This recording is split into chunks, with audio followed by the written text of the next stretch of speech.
एक बार की बात है, एक व्यक्ति जिसका नाम अर्जुन था, गुस्से में भरा हुआ भगवान बुद्ध के पास पहुंचा। उसकी आंखों में आग थी और उसके दिल में नकारात्मक भावनाएं तैर रही थीं। जैसे ही वह बुद्ध के सामने खड़ा हुआ, उसकी आवाज तेज हो गई, जैसे वह एक तूफान की तरह फट पड़ा हो। आपको क्या लगता है बुद्ध, क्या आप मुझे डराने की कोशिश कर रहे हैं? उसने बिना सोचे समझे अपशब्द कहे। आसपास के लोग चौंक गए।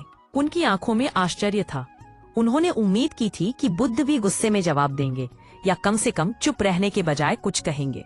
लेकिन बुद्ध अपनी साधना में लीन, शांत और मौन बैठे रहे, जैसे आसमान में कोई बादल ना हो और सूरज अपनी पूरी रोशनी बिखेर रहा हो। अर्जुन लगातार बोलता रहा, उसके शब्द जैसे तेज धार वाली तलवारें थे। लेकिन जब बुद्ध की ओर से कोई प्रतिक्रिया नहीं मिली, तो उसके बोलने की शक्ति धीरे धीरे कम होने लगी। वह थक गया, जैसे उसने एक लंबी दौड़ पूरी की हो। कुछ समय बाद उसकी आवाज में हैरानी थी। मैं आपको इतनी बातें सुना रहा हूँ, फिर भी आप चुप क्यों हैं? क्या आप मुझसे डरते हैं? बुद्ध ने अपनी चेहरे पर हल्की मुस्कान के साथ उत्तर दिया, अगर कोई व्यक्ति तुम्हें कोई वस्तु देना चाहे और तुम उसे स्वीकार न करो, तो वह वस्तु किसके पास रहती है? अर्जुन ने सोचा। उसकी आंखों में अब एक हल्का परिवर्तन आ रहा था। देने वाले के पास, उसने धीरे से कहा। बुद्ध ने फिर से शांत स्वर में कहा, ठीक उसी तरह मैंने तुम्हारा क्रोध स्वीकार नहीं किया, इसलिए वह तुम्हारे पास ही रह गया। इस वाक्य ने अर्जुन के दिल में एक हलचल पैदा की।